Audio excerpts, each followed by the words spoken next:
Bismillahirrahmanirrahim. Assalamualaikum warahmatullahi wabarakatuh.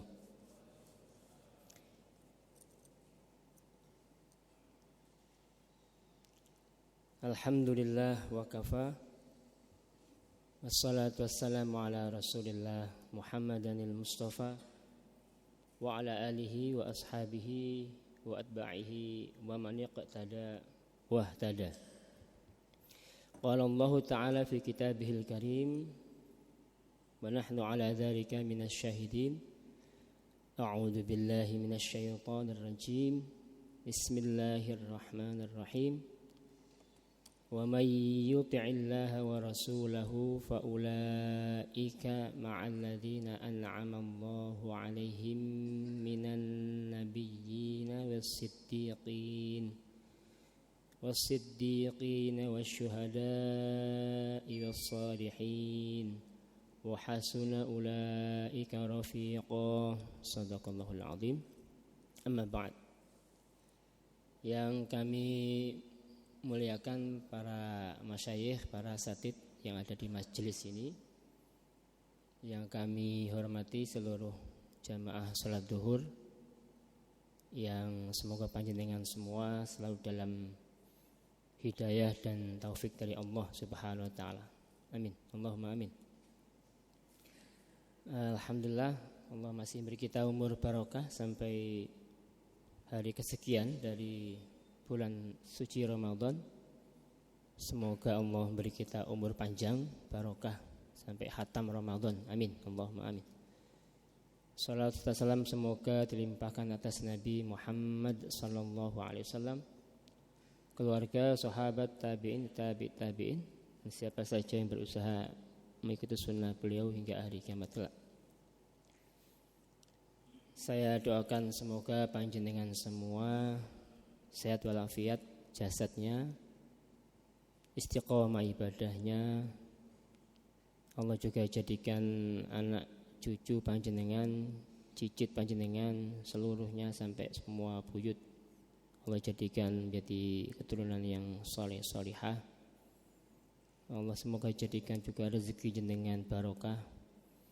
Semoga Allah juga jadikan jenengan berikan rezeki ziarah ke Mekah dan Madinah insyaallah. Dan semoga jenengan semua wafat husnul khatimah. Al-hadiniyah bi kulli niyatin salihah. Al-Fatihah. A'udzu billahi minasyaitonir. Bismillahirrahmanirrahim. Alhamdulillah. Ar-Rahmanir Rahim. Iyyaka na'budu wa iyyaka nasta'in. Shiratal ladzina an'amta 'alaihim.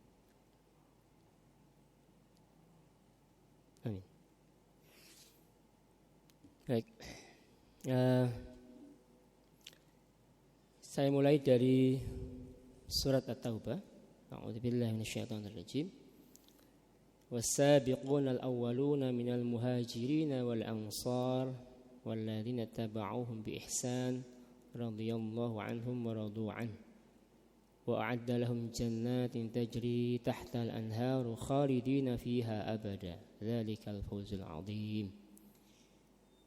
Orang-orang yang terdahulu, yang pertama-tama masuk Islam dari golongan muhajirin yang hijrah dari Mekah ke Madinah, dan orang-orang Ansor yaitu penduduk kota Madinah yang menerima kedatangan orang-orang muhajirin yang diusir atau diboikot oleh orang-orang kafir Quraisy, kemudian butuh tempat untuk melaksanakan agama ini dengan baik, mereka pindah ke Madinah, dan orang-orang yang mengikuti mereka dengan baik.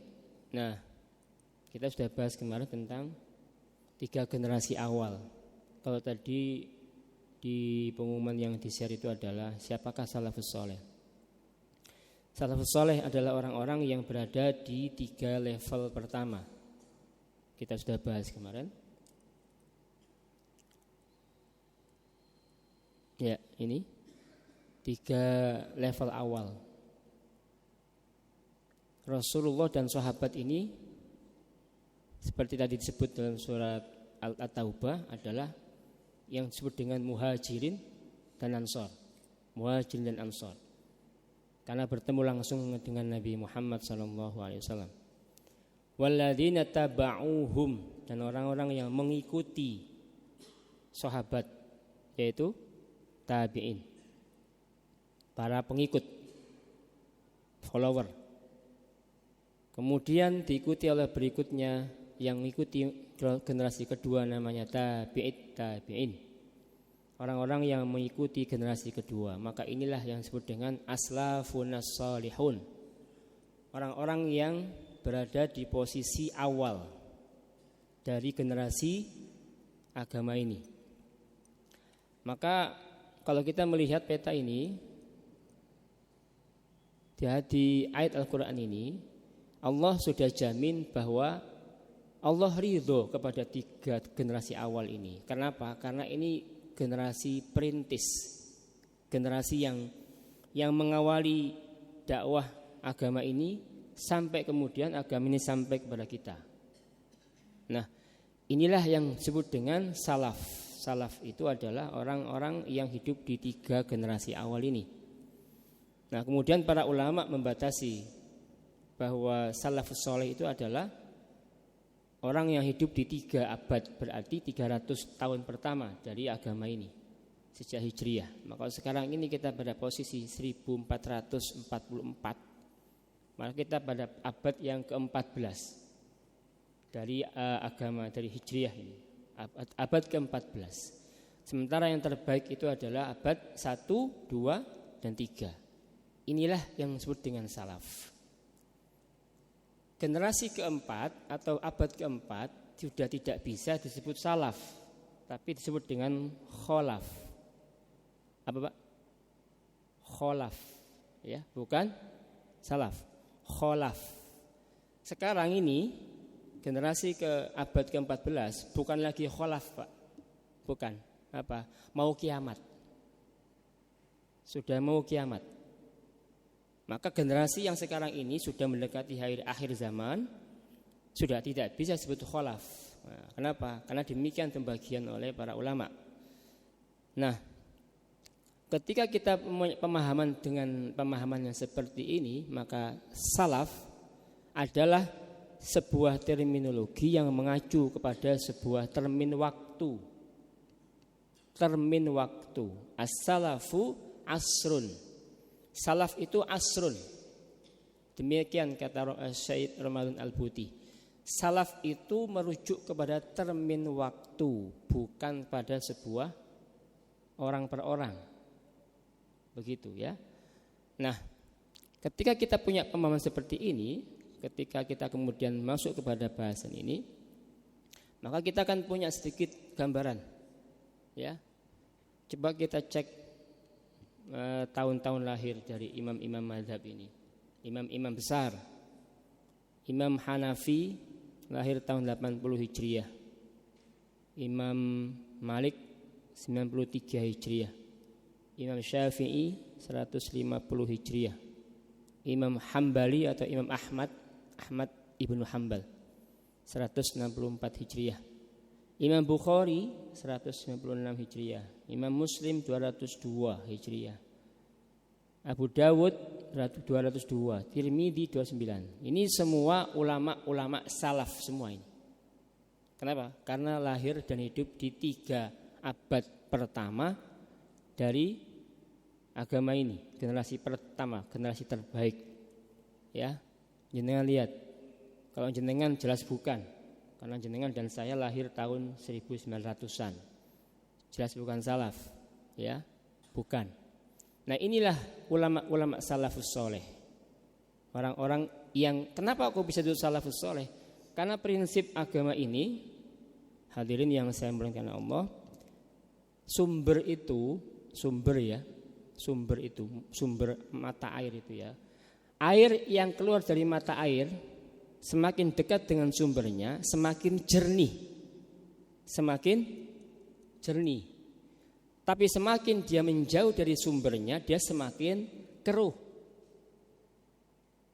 Maka salafus soleh itu adalah generasi yang terbaik karena memang dekat dengan asal dari agama ini dimulai. Islam maksudnya, syariat secara fikih, ya. Semakin jauh dari masa ini, semakin keruh, semakin tidak murni. Maka kita ini generasi yang tadi masuk bukan lagi keruh, Pak, butek. Ya. Bukan artinya kita mengklaim bahwa jenengan ini tidak baik imannya, bukan.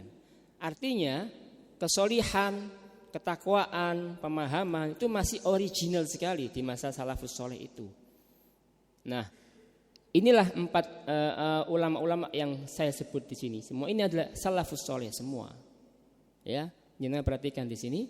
Maka Imam Hanafi yang berjarak 80 Hijriah lahir itu hanya berjarak dengan wafatnya Nabi hanya 69 tahun. 69 tahun. Imam Hanafi itu sempat bertemu dengan generasi tabi'in. Sempat bertemu beliau. Ya. Kemudian Imam Hanafi lahir di Irak.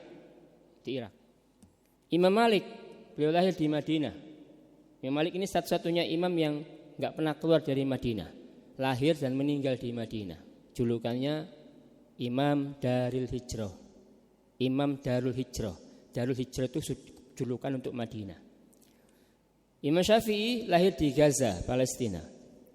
Kemudian Imam Hambali lahir di Marwaz, ya. Ini semua ulama-ulama salafus soleh. Yang jenengan perhatikan di sini lahir di bawah 300 Hijriah. Nah, panjang perhatikan di sini. Nah, sejarah ilmu ini, Bapak-bapak, ibu-ibu yang saya muliakan Allah, kalau kita lihat di sini, kita agak lompat, okay.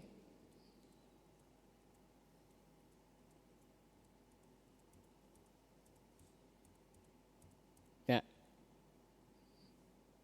ini agak rumit Pak, belum saya sederhanakan, okay. Saya juga ambil dari situsnya Ustadz Agus Arifin. Agak rumit, nanti saya sederhanakan insya Allah. Perhatikan di sini. Maaf saya enggak bawa pointer. Allah menurunkan wahyu melalui Nabi Muhammad SAW. Yang kemudian wahyu itu ada 2. Ada yang sifatnya Al-Qur'anul Karim, ada yang bentuknya hadis. Hadis yang mulia. Kemudian turun kepada para sahabat. Lihat ini link berikutnya, Muhammad ke sahabat, Rasulullah pada sahabat, sahabat ke tabi'in, tabi'in ke tabi'in. Cukup gini aja, enggak apa. Mana sih? Ya, kita mana? Ini. Oh ini. Maaf. Ini sahabat kemudian turun ke tabi'in. Tabi'in sudah kita bahas kemarin.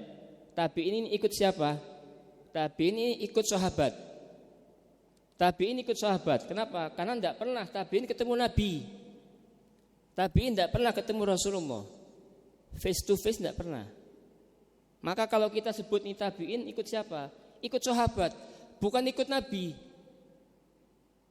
Loh, kok enggak ikut Nabi? Ya karena yang diikuti para sahabat sudah ikut Rasul. Ini mata rantai namanya Pak. Mata rantai ya. Perhatikan, mata rantai ini. Sahabat ngikuti Nabi, sahabat diikuti tabi'in, tabi'in ngikuti tabi'in. Kenapa tabi'in ikuti tabi'in? Tabi'in mengikut tabi'in. Generasi ketiga ngikut yang generasi atasnya. Mengapa? Kalau ini ngikut Nabi, maka namanya bukan tabi'in, tapi tabi'in Rasul. Paham nggih? Kalau istilahnya saja sudah paham jenengan. Tabi'in. Pengikutnya pengikut. Begitu maknanya. Jadi ini ngikut ini atasnya. Tabi'in ikut sahabat, sahabat ikut Rasul. Ini mata rantai namanya. Mata rantai keilmuan. Maka kita bukan lagi di sini Pak, jauh udah di ini. Ini kita sini Pak namanya awamul muslimin. Orang-orang awam dari orang-orang Islam. Ini kita di sini ini Pak.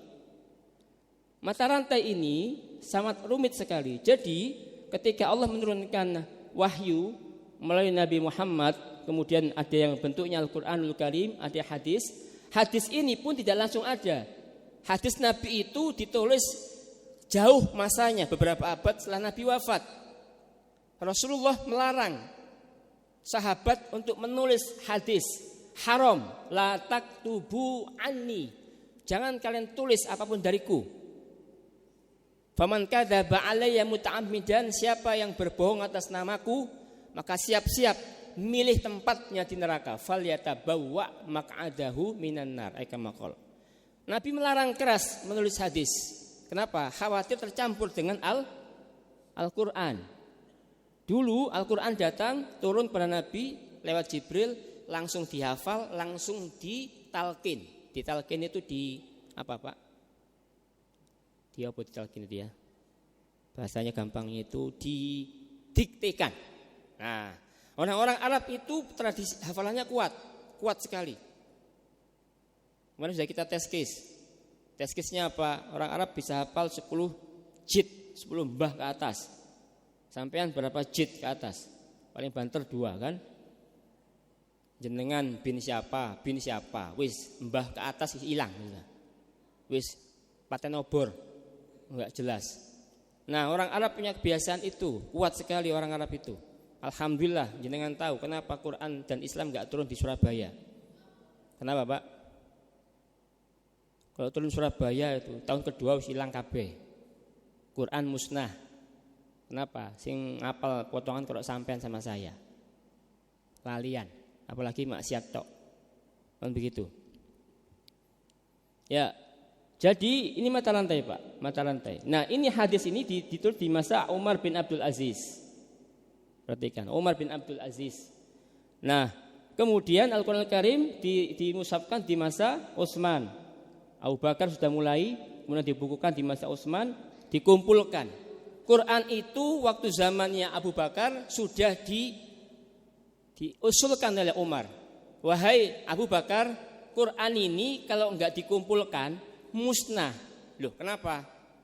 Karena para penghafal Quran banyak terbunuh di perang-perang itu, jihad itu. Hufadzul Quran banyak yang meninggal syahid. Kalau enggak kamu kumpulkan, hilang Quran ini. Abu Bakar mengatakan apa? Saya tidak akan pernah mau melakukan sesuatu yang tidak pernah dilakukan Rasulullah. Nabi tidak pernah melakukan ini. Apa bahasa sekarang namanya Pak? Apa namanya? Sesuatu yang tidak dilakukan Nabi namanya apa? Bid'ah. Abu Bakar tidak mau Pak. 3 kali Umar minta sama Abu Bakar. Wahai Abu Bakar, kalau kamu enggak kumpulkan Quran, musnah Quran ini. Akhirnya Abu Bakar pun menerima usulan Umar, dikumpulkanlah Quran itu, kemudian dijadikan satu, ditaruh di rumahnya mushaf di Hafsah, anaknya Umar. Bentuknya apa?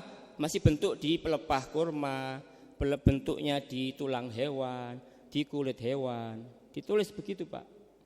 Di sini juga ada, ditulis juga ada, dikumpulkan semua. Ketika kemudian Islam tersebar, dakwah kemana-mana, sahabat Nabi itu kan disebar Pak dakwah itu. Amr bin As ke Cina, Abdul Mas'ud kemana, sampai kita dengar ada siapa namanya Abu Ayyub Al-Ansori. Abu Ayyub Al-Ansori itu seorang sahabat yang makamnya di bawah pintu gerbang Konstantinopel. Abu Ayyub Al-Ansori. Umur 80 tahun beliau. 80 tahun Pak berangkat dari Madinah ke Turki. Tidak ada pesawat Pak, unta. Kenapa kok berangkat Abu Ayyub? Karena beliau mendengar Nabi bersabda, Satufthahul Konstantinopel nanti akan ditaklukkan. Nikmal jaisuha wa nikmal amiruha. Sebaik-baik pemimpin pasukan ini adalah pemimpin pasukan ini. Abu Ayyub itu saking pinginnya jadi, beliau GR, ojo aku iku pemimpin ini. Ngono lho Pak, paham ya? GR karepe dhewe gitu. Berangkat beliau. Berangkat ke Konstantinopel, pengen jadi pemimpin pasukan itu. Gak kesampaian Pak, gak kesampaian. Karena kesampaian di masa Muhammad Al-Fatih dan itu jauh. Tapi sebelum meninggal beliau wasiat, makamkan saya di bawah pintu gerbang ini, Konstantinopel ini. Makamkan saya di sini. Kenapa? Saya ingin mendengar derap kuda para mujahidin nanti perang sama pasukan Konstantina. Bayangkan Pak. Itu apa enggak? Subhanallah itu ya. Visinya jauh sekali gitu. Sahabat Nabi itu. Saya enggak kesampaian untuk seperti yang diramal oleh Nabi Muhammad SAW. Tapi saya ingin, meskipun saya mati, saya ingin jasad saya mendengar derap kaki kuda ini. Masya Allah. Nah ini menyebar Pak. Semua. Islam sahabat Nabi disebar semua. Disebar kemana-mana seluruh penjuru bumi. Untuk dakwah. Makanya terjadi futuhat. Futuhat itu menaklukkan daerah sini. Mau enggak terima Islam? Oh enggak mau, enggak boleh. Kalau enggak boleh, pilihannya 2, perang atau bayar jizyah. Begitu. Dakwah itu dulu begitu. Karena setiap jengkal ini di bumi ini enggak boleh tidak ditegakkan dengan nilai-nilai Islam. Kalau ada bagian bumi ini yang tidak dipakai nilai-nilai Islam, maka boleh pakai aturanmu, agamamu enggak apa-apa, agama non-Islam, tapi tetap bayar jizyah. Begitu. Nah, setelah ini kemudian tersebar ke seluruh penjuru bumi, zamannya Utsman bin Affan, itu Quran kan kemana-mana Pak. Qiraah jadi banyak, versi bacaan itu macam-macam. Maka zaman Utsman bin Affan, Quran yang banyak ini dikumpulkan oleh Utsman, distandarisasi namanya. Karena ini proyeknya Utsman, jadilah namanya Mushaf Utsmani. Utsman yang punya proyek itu. Kenapa? Karena banyak bacaan-bacaan yang nyeleneh-nyeleneh. Maka Utsman mengumpulkan ini, banyak bacaan-bacaan Quran ini. Kumpulkan, dipanggil qurra sahabat Nabi ahli qiraah itu. Kemudian jadilah sekarang 10 madhab qiraah dalam Al-Quran. Maka namanya dengan qiraah asyrah. 10 bacaan. Jangan pernah dengar enggak Al-Fatihah 10 versi? Hah? Enggak pernah. Saya pernah, tapi lali. Saking akeh 10 Pak. Jenengan baru tahu dari Imam Hafiz saja yang dibaca imam di sini itu, yaitu 1 versi. Masih ada 9 Pak. Masih ada 9. Nah, itu 10 madhab bacaan dikumpulkan oleh Utsman, termasuk tulisan-tulisannya dijadikan status standar. Namanya Rasm Utsmani. Tulisan versi Utsman bin Affan. Ya, jadi tapi yang menjadi catatan adalah suara, karena Quran itu bukan tulisan. Suara mendahului tulisan. Maka ketika orang-orang liberal mengkritik tulisan Al-Quran, dia diguyu sama orang-orang ahli qiraah. Kenapa? Anda mengkritik Quran seperti Anda mengkritik Bible. Anda salah. Injil itu bermasalah secara teks. Kalau Quran tidak ada masalah. Karena Quran yang datang duluan suara, bukan tulisan. Nah, Injil bermasalah dengan tulisannya. Maka jangan pernah nyamakan Quran dengan Injil. Begitu. Nah, kemudian ini setelah tabi'in ini, yang ikuti tabi'in ini kemudian meninggal semua, muncullah generasi mujtahid. Dari mana? Dari Mu'ad bin Jabal ketika diutus oleh Nabi. Ya Mu'ad, kamu berangkat ke sana. Bima tahkum. Kalau kamu berangkat dakwah ke sana, kamu memutuskan dengan hukum apa? Bi kitabillah, dengan Quran. Fa in lam tajid, kalau kamu enggak nemu di Al-Quran gimana? Wa bi sunnati rasul, dengan hadis Nabi, dengan sunnah Rasul. Fa in lam tajid, kalau kamu enggak nemu gimana? Fa ajtahidu bi ra'yi, maka saya beristihad dengan logika saya. Itu namanya ijtihad. Nah, sampailah kemudian Islam ini dibawa oleh para dai-dai, para wali-wali, sehingga tembuslah Islam nyampe ke jenengan semua. Ada yang di Perak, ada yang di Pegirian, ada yang di Lamongan. Itu barokah dakwahnya para ulama. Kalau ada orang mengatakan semua agama sama, itu kalimat paling bid'ah yang pernah muncul di abad ini. Mana ada agama sama? Kalau agama sama ngapain Nabi dakwah capek-capek? Mekah, Madinah tembus ke Indonesia. Agama sama kok. Itu pelecehan itu Pak. Orang yang mengatakan agama sama, mohon maaf ini, Mohon maaf, semoga enggak tahu. Bisa keluar dari Islam itu. Ya. Ya, ini mustahid namanya, mustahid, ya. Kemudian muncullah mazhab. Mazhab, ada fatwa. Nanti insya Allah saya sederhanakan ini supaya jenengan bisa baca. Nah, inilah kita awamul muslimin. Baik. Lanjut sini. Ya, jenengan fokus di sini, nggih. Jangan fokus ke NU-nya ya. Jangan fokus ke NU-nya. Saya bukan NU. Tapi saya ambil gambarnya. Ambil gambarnya. Jangan sini. Lihat sini. Ini Al-Quran dan Sunnah. Sumbernya sama. Tapi punya 4 mata jalur. Yang tapi sumbernya sama. Sumbernya sama ini. Tadi saya sampaikan, kalau sumber itu kalau semakin jauh dari sumbernya semakin keruh. Nah, 4 mazhab ini yang nanti kita sampaikan. Kenapa kok jadi 4? Ya, ini awalnya mazhab banyak, Pak. Mazhab, apalagi kemudian tadi sampaikan Ustaz, saya lupa, salaf. Salaf itu apa? Salaf itu yang ngikuti orang-orang di 3 generasi ini. Maka siapapun yang sekarang, zaman sekarang ngikuti orang-orang yang ada di sini, namanya orang-orang yang salaf, sudah salafus soleh. Karena jenengan ngikuti mata rantai ini. Kalau jenengan ikut Imam Bukhari, jenengan salaf. Jenengan ikut Imam Syafi'i, jenengan salaf.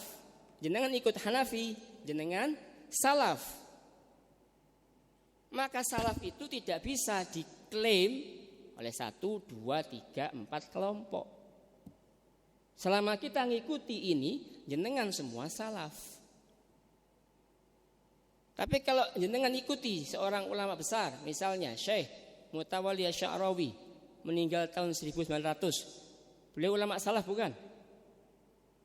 Bukan, karena beliau lahirnya lama, barusan saja meninggal.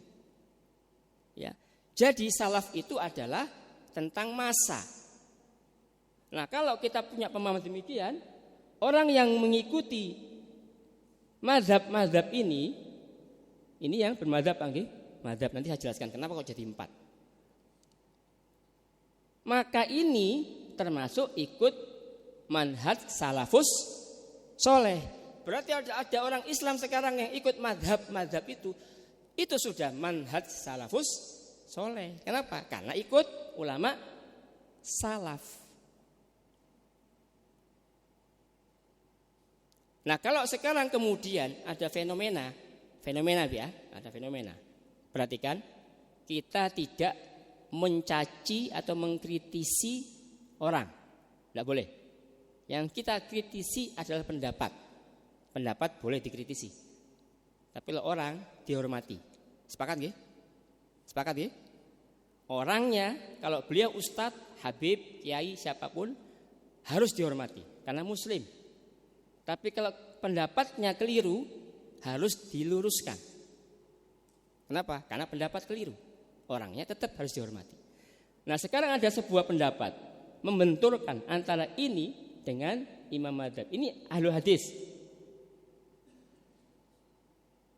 Ini ahli imam madzhab. Sekarang saya tanya, ahli hadis sama ahli fikih lebih pintar mana? Halo, sampean mikir apa nggak tahu? Ahli hadis sama ahli fikih itu lebih alim mana?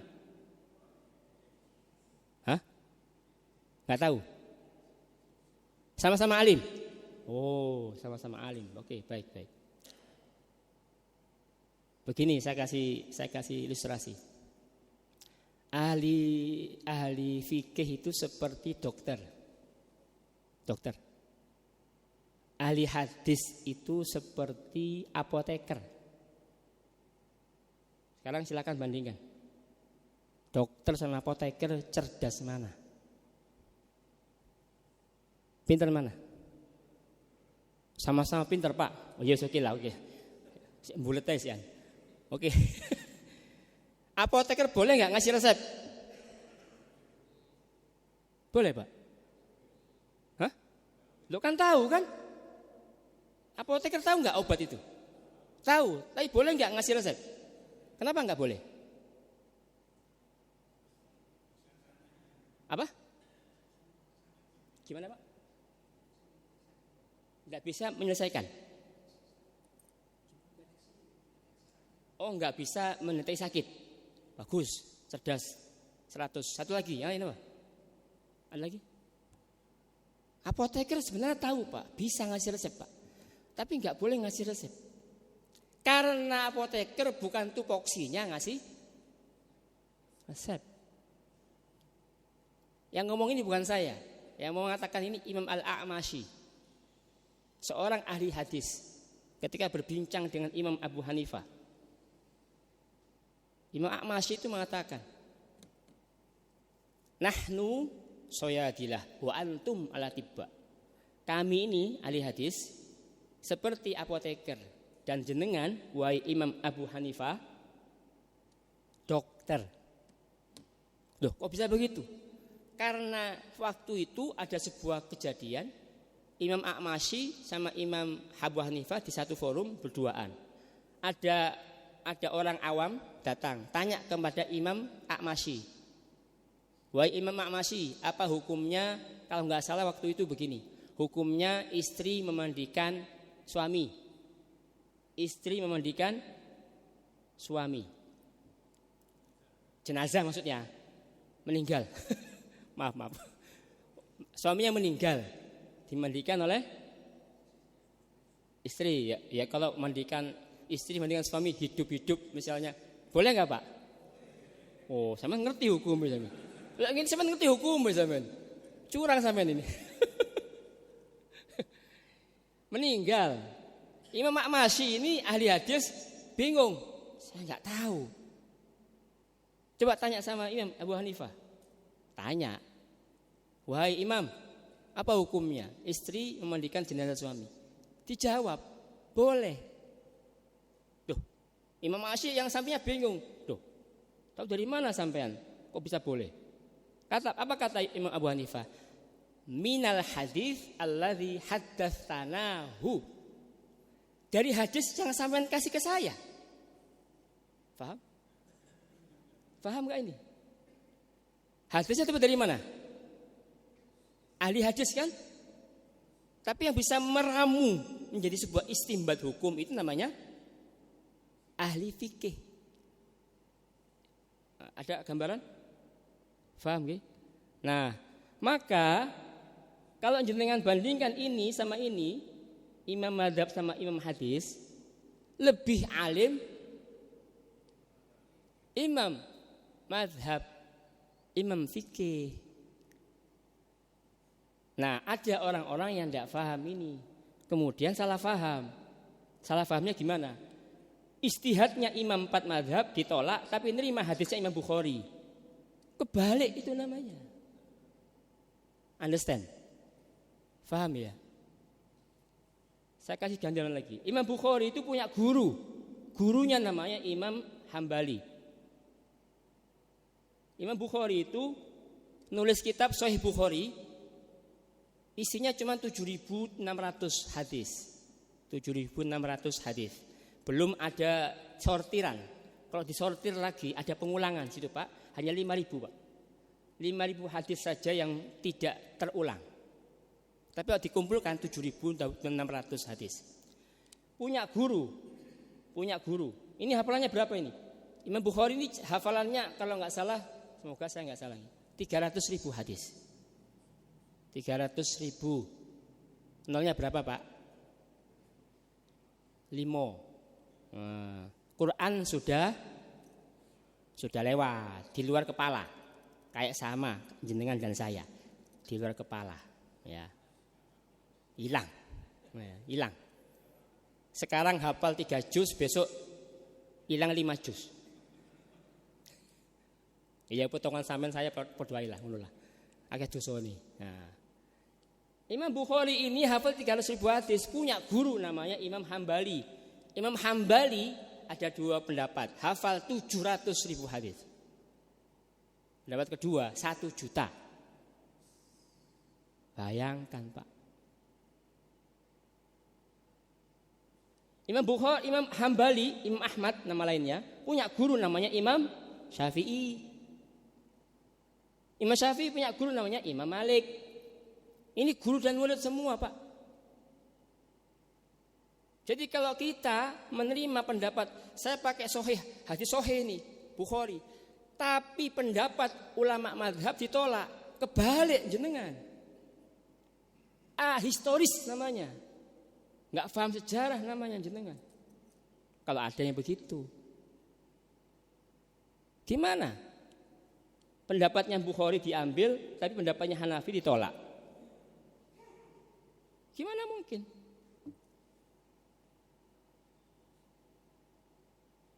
Maka alhamdulillah, walaupun tetap bagaimanapun, ilmu sekarang tersebar. Jangan cari hadis tinggal klik toh, keyword keluar.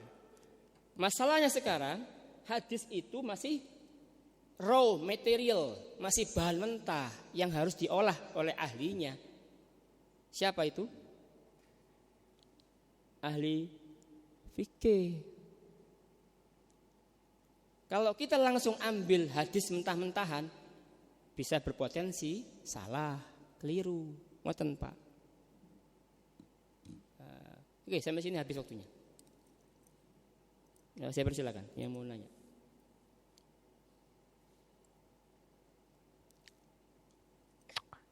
Cek, kami persilakan kalau ada yang ingin bertanya. Mungkin satu pertanyaan saja. Monggo. Mana? Oh, Pak Ridwan. Nggak tahu ini sinyalnya sampai situ atau enggak Pak ya? Rodo elek kayak gitu Pak. Waalaikumsalam. Cuman diskusi aja Ustaz. Kok setelah Imam Mazhab ini baru muncul muridnya kan Imam Hadis. Jadi kok maksud saya gini, kenapa ramunya lebih dulu kemudian raw material gitu Ustaz. Kan kalau tadi hadis itu kan masih raw materialnya Ustaz ya. Iya. Nah tapi ini kalau dari urutannya ini kan sepertinya Imam Mazhab itu ilmunya dulu, baru kemudian kalau Imam Hadis, hadis-hadisnya itu baru raw materialnya. Kok kebalik gitu loh Ustaz. Baik. Paham. Matur nuwun Ustaz. Matur nuwun. Terima kasih masukan. Kenapa kok ilmunya dulu baru hadisnya? Bukan ilmu dulu Pak. Saya ini menyampaikan urutan saja. Urutan. Ini kan semakin salaf ini. Salaf. Kurang salaf, turun lagi kurang salaf. Nah ini paling salaf ini. Paling awal. Kenapa kok yang dibahas hadis ilmunya dulu bukan hadisnya? Begini Pak. Hadis Nabi itu di zamannya Abu Hanifah, beliau sangat selektif menerima hadis, sangat selektif sekali. Makanya hadisnya banyak disortir sama beliau. Kalau enggak sahih beneran ditolak sama beliau.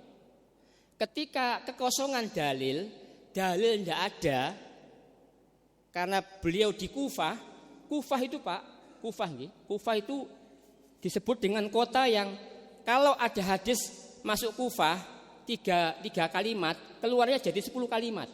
Paham? Maksudnya apa? Ada hadis masuk ke kota Kufah 3 kalimat, keluarnya jadi 10, banyak pemalsuan hadis di situ. Di Kufah itu. Maka Imam Abu Hanifah menyedikitkan periwayatan hadis dan memperbanyak logika. Maka disebutlah mazhab beliau dengan mazhab ahlur ra'yi, mazhabnya orang yang sering pakai logika. Tapi dalil tetap dipakai, cuman kan terbatas dalil, beliau lebih banyak pakai logika.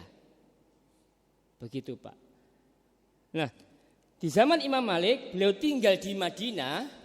Di Madinah itu Pak, sumbernya hadis, betul? Karena Nabi tinggal di Madinah, meninggal juga di Madinah. Maka beliaulah yang kemudian menulis kitab hadis pertama, fatwa beliau dalam namanya kitab Al-Muwatta. Muwatta itu namanya kitab hadis pertama zaman Imam Malik. Beliau di Madinah. Karena beliau di Madinah itulah kemudian salah satu ijtihad beliau tidak ada puasa sunnah 6 hari di bulan Syawal. Ini mungkin kaget. Loh, kok gak ono sih? Perasaan dalilnya ono kan? Ada kan hadisnya? Ada, tapi Imam Malik tidak pakai hadis itu. Loh, kenapa gak dipakai? Hadisnya ada. Karena Imam Malik menjadikan salah satu istimbat hukumnya itu adalah amal perbuatan penduduk kota Madinah. Dan ketika Imam Malik ada di Madinah sampai beliau meninggal, beliau tidak pernah menemukan orang Madinah yang puasa 6 hari di bulan Syawal. Padahal tidak mungkin, kalau ini perbuatan Nabi mesti ada yang melaksanakan sampai zamannya beliau. Maka menurut Imam Malik, puasa 6 hari bulan Syawal itu hukumnya bukan sunnah.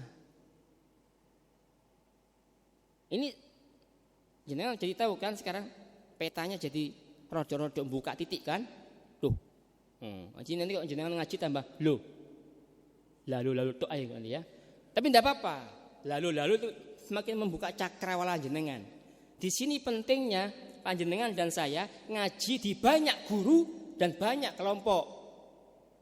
Kalau jenengan ngaji di hanya satu guru, satu kelompok, saya pastikan jenengan jadi seperti kura-kura. Katak dalam tempurung. Kenapa? Yo ngajine siji ya guru. Enggak mau kelompok lain. Pokoknya ini kelompok yang paling benar. Ikuti Quran dan Sunnah. Yang lain neraka kabeh. Ya iku ngono kurang piknik sampean. Ngaji ini kurang ado. Begitu. Ya, jadi gitu Bang nggih. Jadi tetap urutannya begini. Cuma kenapa hadisnya kok belakangan? Bukan belakangan. Hadis itu tetap ada di kepalanya orang-orang ulama ini di sini semua. Hadisnya di sini, Pak. Allahu Akbar. Imam Nawawi, Pak. Imam Nawawi yang nulis kitab Riyadhus Shalihin tidak punya laptop, Pak. Tidak punya laptop. Ilmunya di mana? Andai kata Imam Nawawi punya laptop, kira-kira bukunya sak piro? Wah, bisa penuh ini, Pak. Imam Nawawi tidak punya laptop, nulis tangan. Jadi mengalir, dalilnya di sini. Kalau kita enggak, dalilnya mana? Sik, tak Google dhisik. Google. Lek pakai data entek. Wifi mati. Waduh, sorry. Kalau dalile, kenapa? Wifi ini mati. Maka ilmu mati sesuai dengan listrik. Listrik mati, ilmu mati. Ulama dulu enggak ada listrik. Jadi di sini semua. 30 juz di sini, Pak. 700.000 hadis di sini. Kalau kita di sini, ini hilang. Laptop hilang. Nah, itu tahu bedanya, gitu. Nah, makanya harus paham kita ini. Ojo keminter gitu maksudnya. Ojo keminter. Ya, kita ini belum ada apa-apa ya dengan para ulama ini. Belum ada apa-apanya. Makanya kalau nanti jenengan mau lanjut ngaji di sini setiap Selasa, saya insya Allah saya bukan NU, bukan Muhammadiyah, tapi saya berusaha jujur dengan ilmu. Saya berusaha setia dengan ilmu. Kalau jenengan setia dengan ilmu, apapun kelompok jenengan, saya yakin insya Allah pasti ketemu. Pasti ketemu. NU Muhammadiyah itu gurunya sama, Pak. Syekh Khatib Al-Minangkabawi. Muhammadiyah Syekh Muhammad Darwis, namanya saya ganti Muhammad Dahlan, nggih. Kayak terus NU Yai Haji Hasyim Asy'ari, itu gurunya sama. Loh, kok di Indonesia jadi beda? Enggak beda kok. Cuman bagi tugas. NU bagi tugas sama Muhammadiyah. NU itu bagian bangun pesantren, betul? Ini jagonya NU itu, Pak. Muhammadiyah masih modelnya opo ngedeni gak iso model NU. Tapi Muhammadiyah jago di apa, Pak? pendidikan, sosialnya, panti asuhan, betul? Itu namanya bagi tugas, bagi peran. Muhammadiyah model opo ae gak iso bangun pesantren, Pak. Susah. Jangan cek aja sekarang, pesantren Muhammadiyah bisa dihitung, tidak banyak. Nah, ini saling melengkapi. Jangan dibenturkan. Kalau saya membenturkan ini NU Muhammadiyah, jenengan berarti gagal paham. So gara-gara kunut di Bengkerengan. Lucu sampai ini. So gara-gara kunut sampai akhirnya jamaah haji umroh ketika di sana ketemu sholat subuh, imamnya kan enggak kunutan, Pak. Di Masjid Haram nggih. Di Haram Masjid Nabawi kan enggak kunutan. Gampang dia ngomong. Oh, niki Muhammadiyah. Enggak kunutan.